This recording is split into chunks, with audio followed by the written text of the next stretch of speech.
So I was writing my message this week. I thought a good introduction would be to talk about a character who does something foolish to try to prevent a bad thing that wasn't going to happen anyway.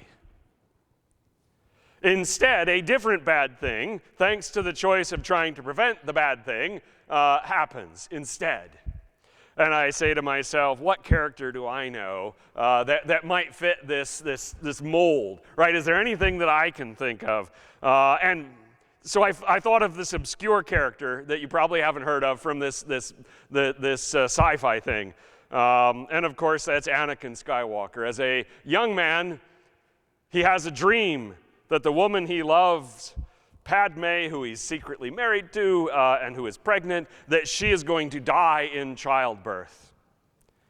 And so he says, what can I do to prevent this bad thing from happening that I've seen in my dream? And he embarks on this journey to the dark side.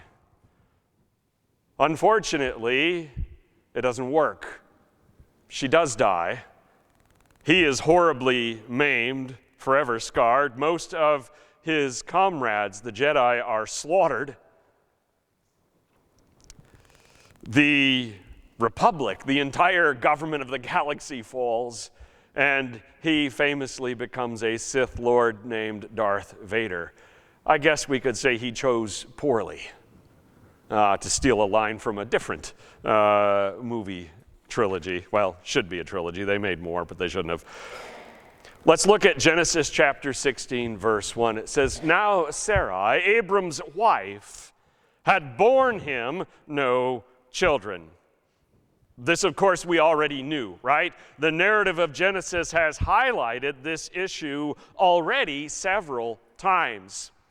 Back in chapter 15, we were reminded that this lack of an heir was at the forefront of Abram's relationship with God. He just had a conversation with God in the last chapter about this need for a child. Chapter 15 also told us that Abram believed God, that he would indeed have a son, one who is his own flesh and blood. Question: did God's promise to Abram include Sarai, his wife? What if this promised son will be born to Abram and someone who isn't his current wife? Would God use a loophole like that? Would God fulfill his promise in a roundabout way?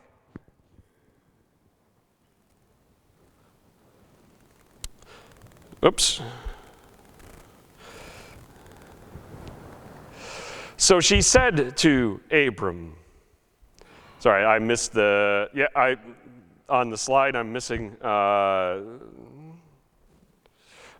the end of verse 1. My copy-paste missed it, sorry. The end of it is, but she had an Egyptian slave named Hagar. So she said to Abram, the Lord has kept me from having children. Go, sleep with my slave. Perhaps I can build a family through her. I think that Sarai was wondering if God or her husband Abram, or both, might be looking to move forward to fulfill this promise of a child without her. She and Abram had been husband and wife for many years by now. But what if he was about to dump her? Kind of like famously Henry VIII rejected Catherine of Aragon, and a few more wives after that in search of a son, in search of an heir.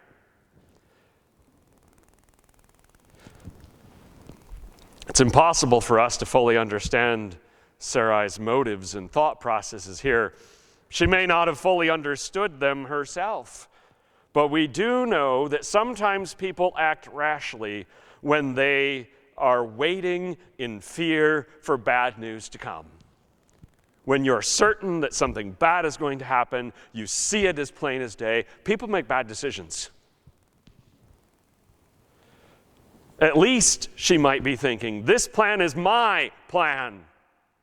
It gives her a measure of control over this difficult situation.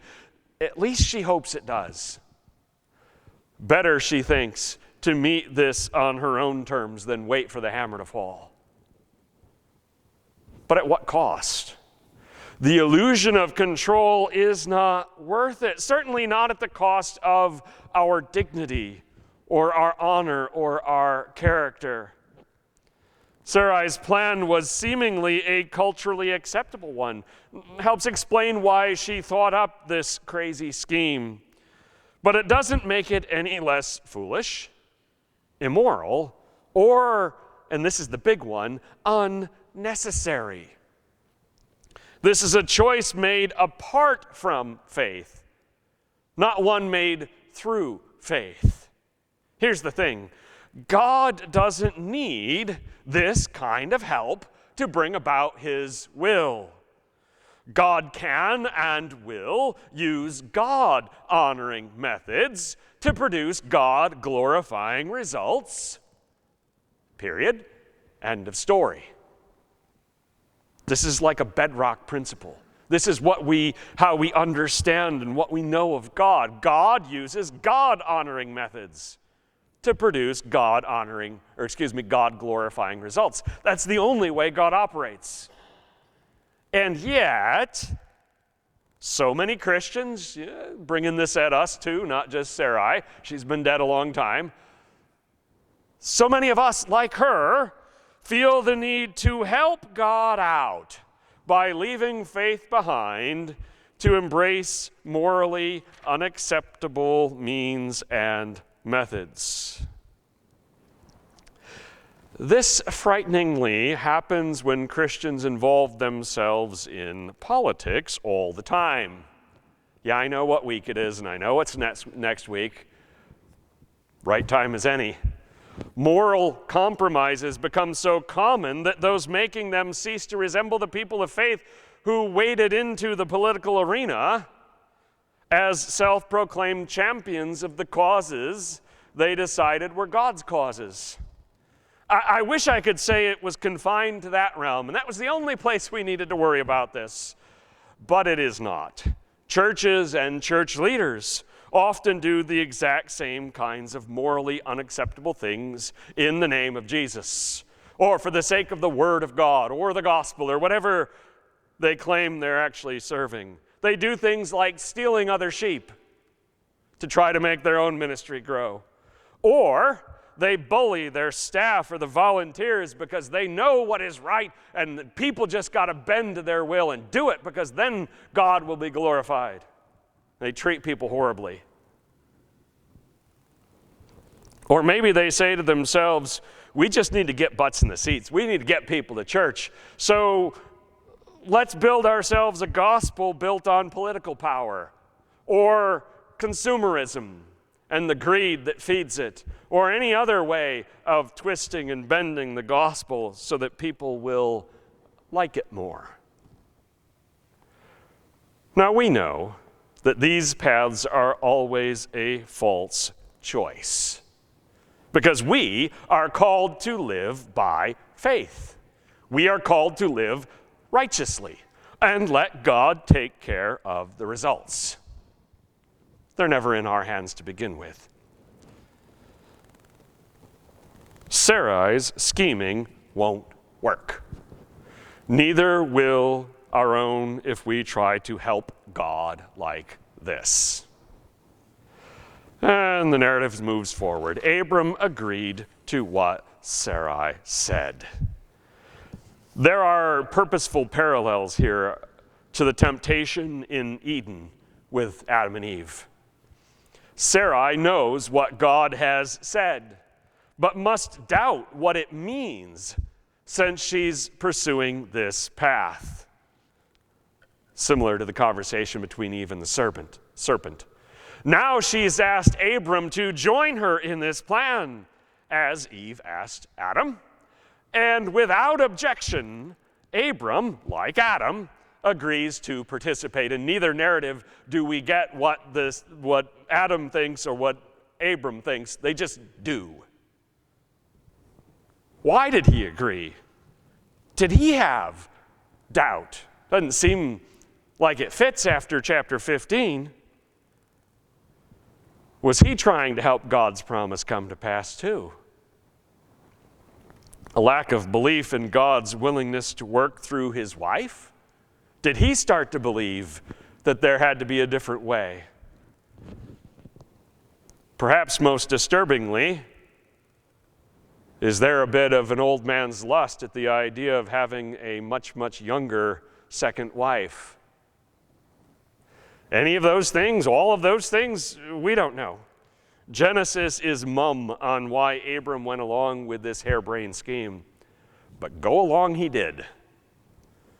So after Abram had been living in Canaan 10 years, Sarai, his wife, took her Egyptian slave Hagar and gave her to her husband to be his wife. He slept with Hagar and she conceived. 10 years of waiting in Canaan. That's not a short period of time to wait upon the Lord, right? When we use that phrase, wait upon the Lord, we're usually not thinking it's going to be 10 or more years for whatever it is that we're waiting.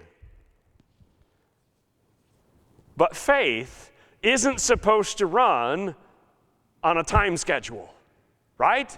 It doesn't have a ticking clock where we're like, well, we're going to have faith, but only until the numbers, add up, until it gets close, or until it takes too long. It's not the way faith is supposed to work, yet we're only human. So we're not good at waiting for things we desperately hope for, right? Do you remember waiting for Christmas as a child?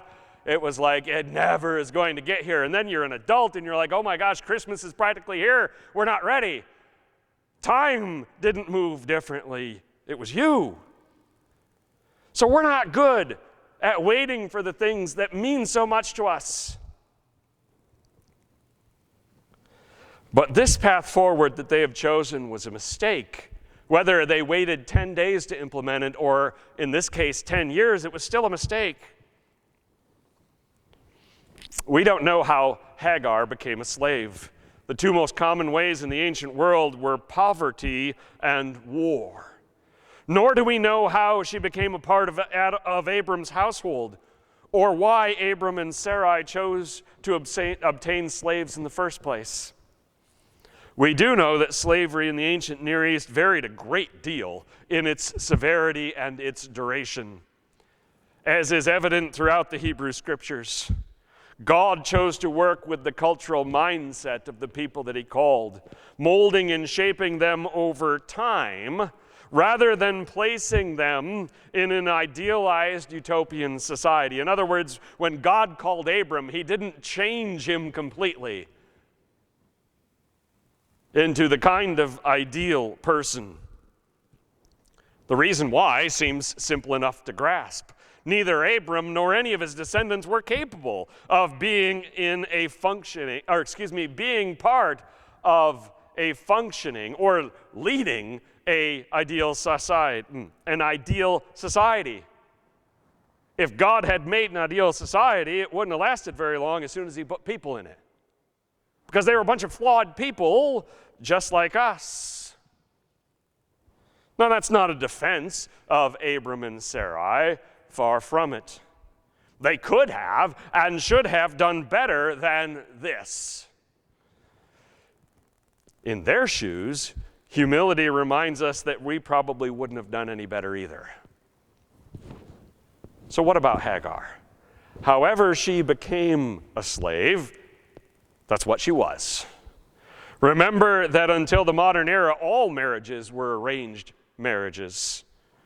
To be the second wife of an old rich man may seem gross to us, but it very well may have been considered a good match by her father, had her father been the one choosing.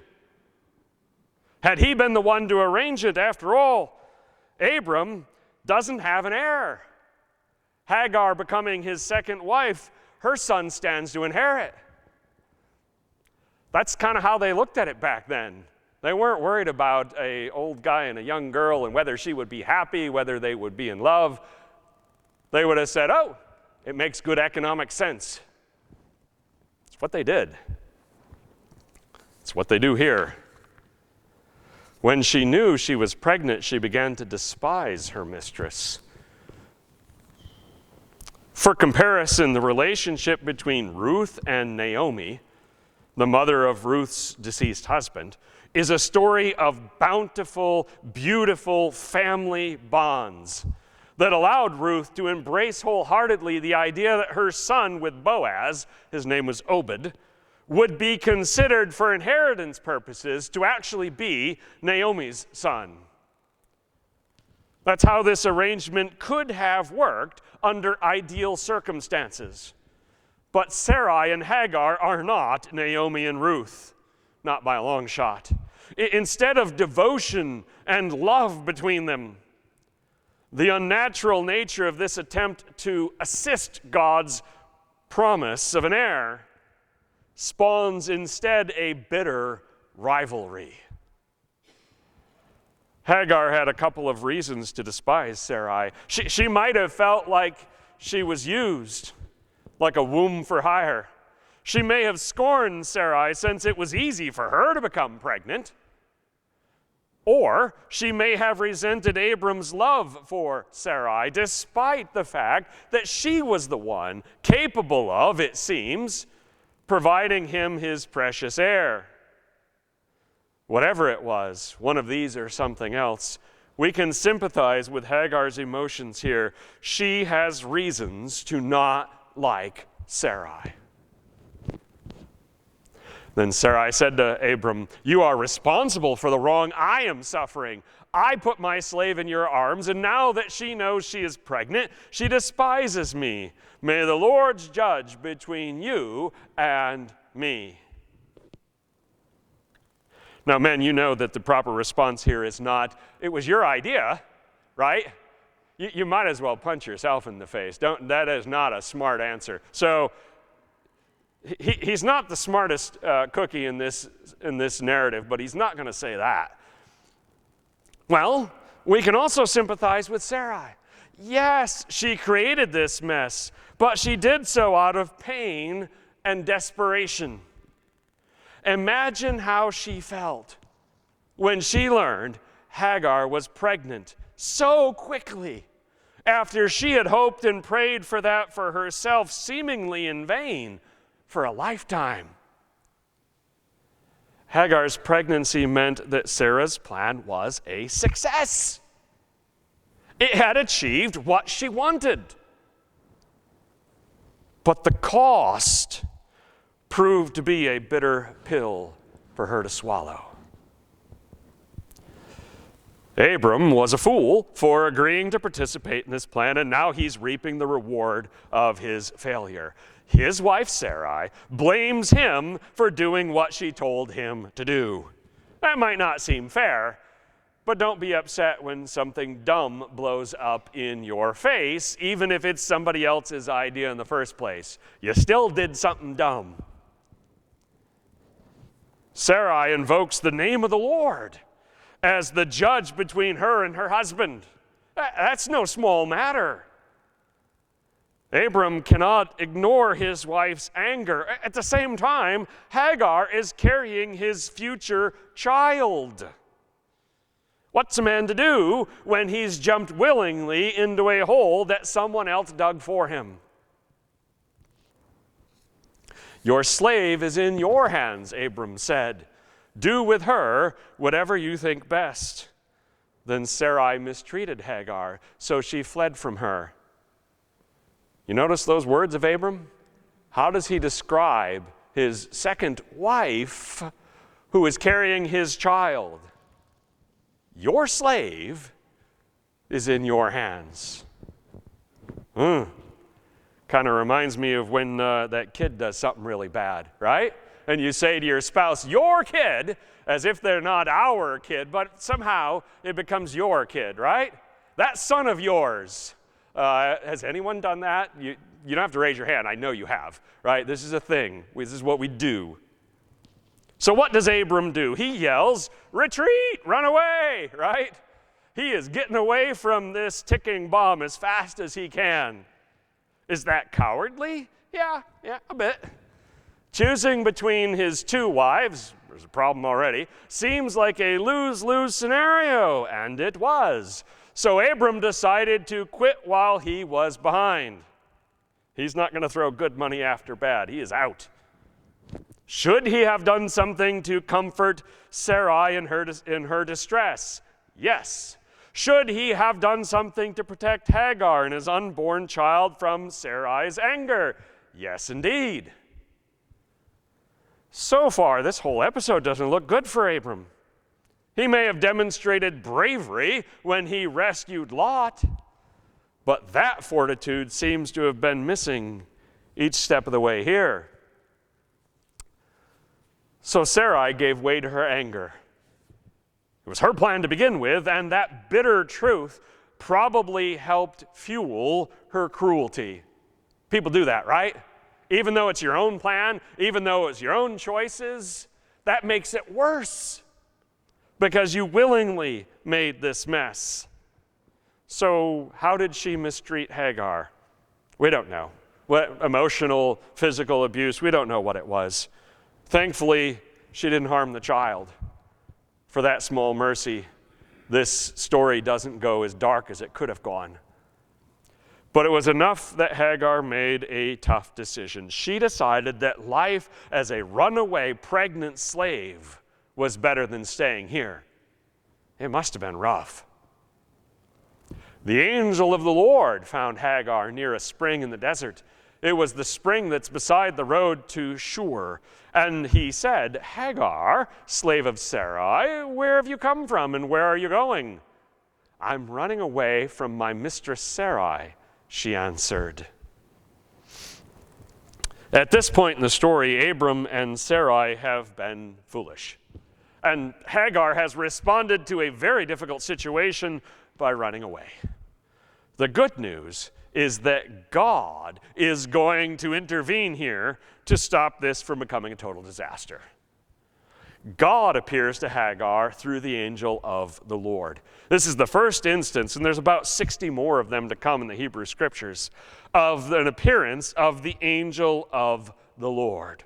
Sometimes the translation will be the angel, sometimes it will be an angel of the Lord.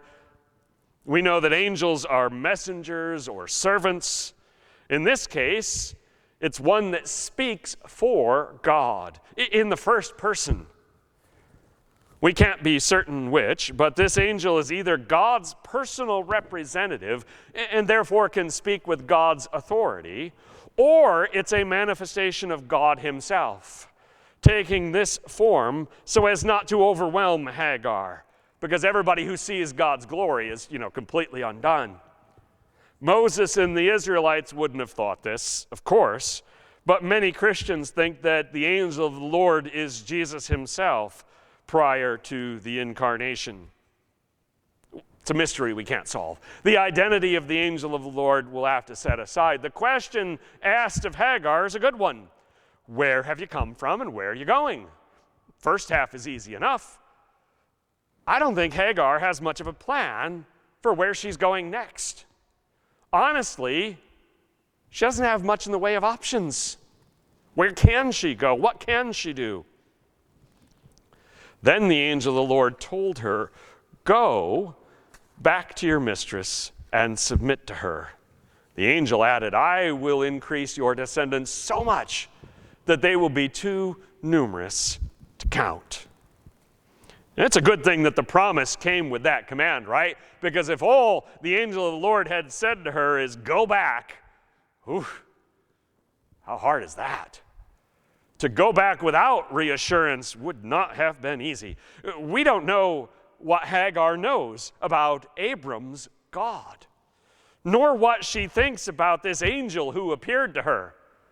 But she's being asked, get this, to respond in faith. She's being asked to live by faith. When, of course, Abram and Sarai were making choices not propelled by faith. Faith in the word of the Lord, just like Abram earlier showed. We saw back in chapter 14 that God had been working beyond his covenant with Abram through the priest Melchizedek.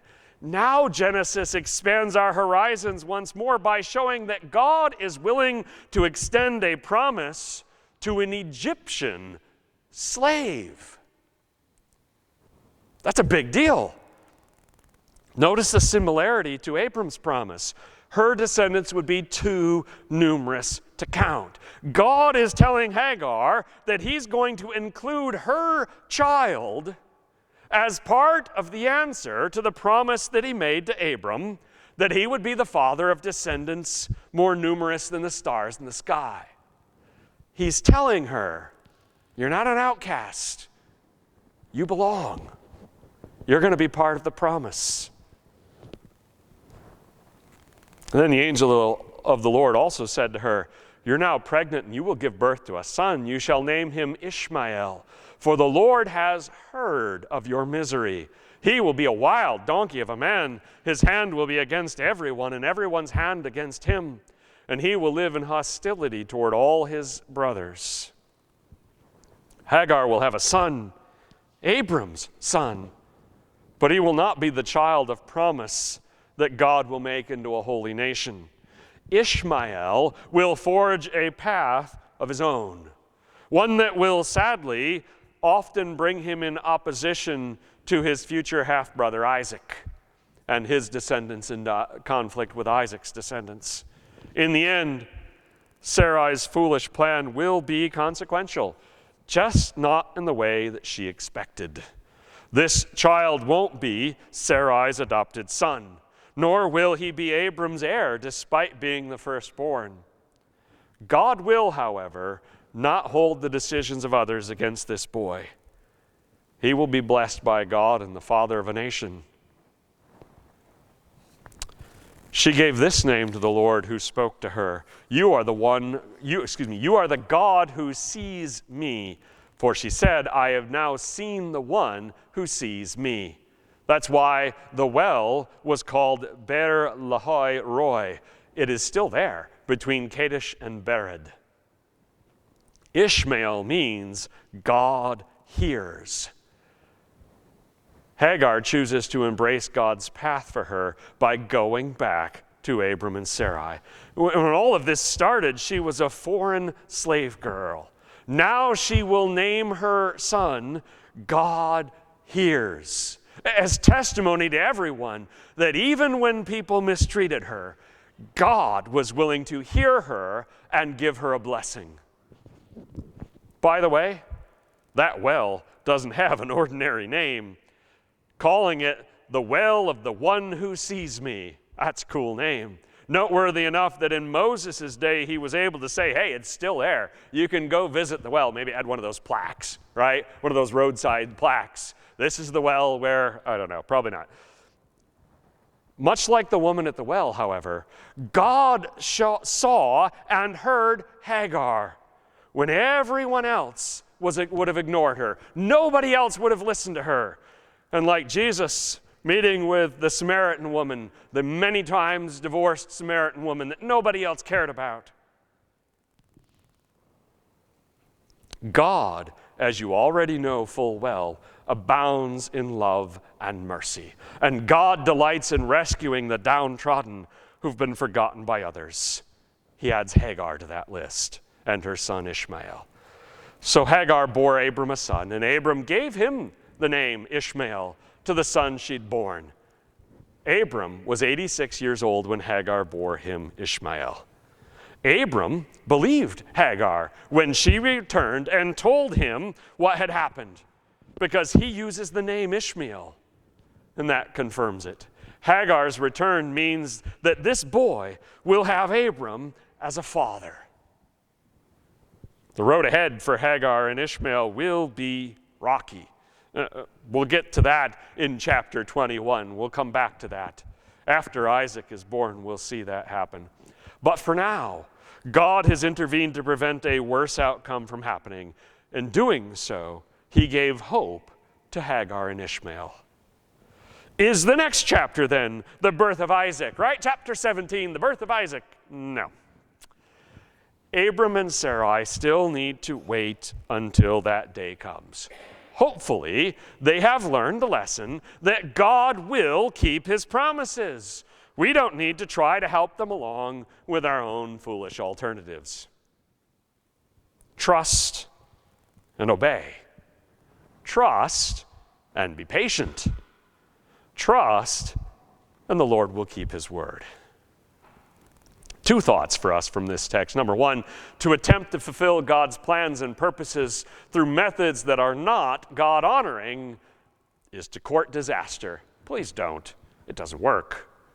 Number two, after Abram and Sarai's foolish choices, God intervened to save Hagar and Ishmael. This shouldn't surprise us. God is indeed the one who sees and hears us.